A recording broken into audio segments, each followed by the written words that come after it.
E ainda no tema Agenda Verde, a ministra do Meio Ambiente, Marina Silva, disse que o compromisso do Brasil para reduzir as emissões de gás do efeito estufa vai ser bastante ambicioso esse compromisso. Em evento, ela também afirmou, abre aspas, agora é obrigatório que todos tenham metas setoriais e nós temos que ter metas de redução de CO2 nesse raciocínio. Energia, transporte, agricultura, indústria, todos os setores e um setor que não é setor, que é o de desmatamento, fecha aspas.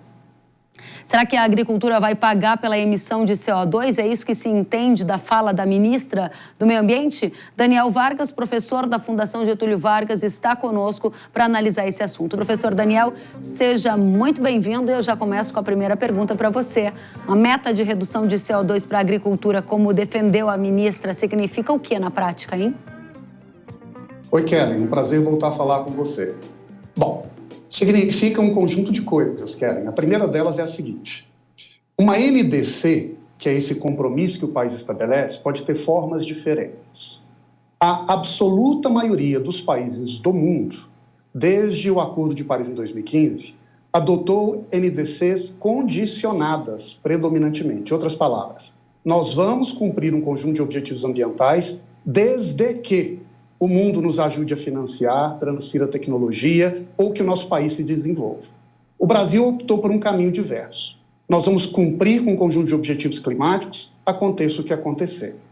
Agora, com esse debate sobre detalhar a nossa NDC, especificar por setores as responsabilidades, o que nós estamos fazendo é reconhecendo uma espécie de dívida climática setorial. Uma NDC é um compromisso obrigatório que o país assume perante o mundo e, portanto, uma espécie de dívida externa. Ao atribuí-la, por exemplo, ao agro, ou ao setor industrial, ou ao setor de transportes, nós estamos dando número a uma dívida e quase que convidando o setor social, o setor judicial a executarem essa dívida estabelecida para o setor. Você fala em dívida, e quando a gente fala em dívida, você usou dívida climática, a gente lembra em pagar dívida. E eu vou te convidar para nós juntos vermos o que está rolando lá na Europa. Dá uma olhadinha.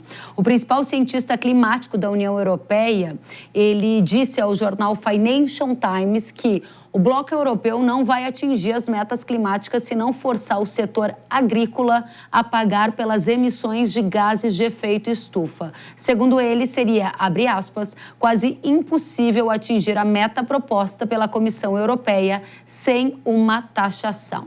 Aí a pergunta para você, a ideia na Europa vai ser implementada lá e aqui o agro então passará a pagar por essa dívida climática que você bem nomeou anteriormente?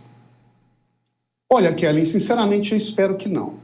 E aqui eu acho que para entender qual é a opção que o Brasil pode e deve fazer, é importante olhar para o mundo e ver como os demais países estão se posicionando. Então, 78% dos países do mundo condicionaram seus objetivos climáticos a compromissos internacionais ou expectativas de desenvolvimento. Dos 20% que sobraram, digamos assim, estes, na maioria, são países ricos, desenvolvidos. As exceções são Índia, China e Brasil. Índia e China disseram, eu vou cumprir os meus objetivos climáticos desde que o meu PIB cresça e vou medir a minha meta em relação à intensidade do crescimento da minha economia. O Brasil seguiu o perfil europeu.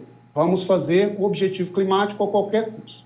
Agora, por que eu acho que também é importante olhar para esse cenário do mundo? Porque quando nós observamos aqui nos nossos vizinhos, na África, na Ásia, a maior parte dos países, quando estabelece compromissos setoriais, estabelece compromissos de adaptação ou de desenvolvimento.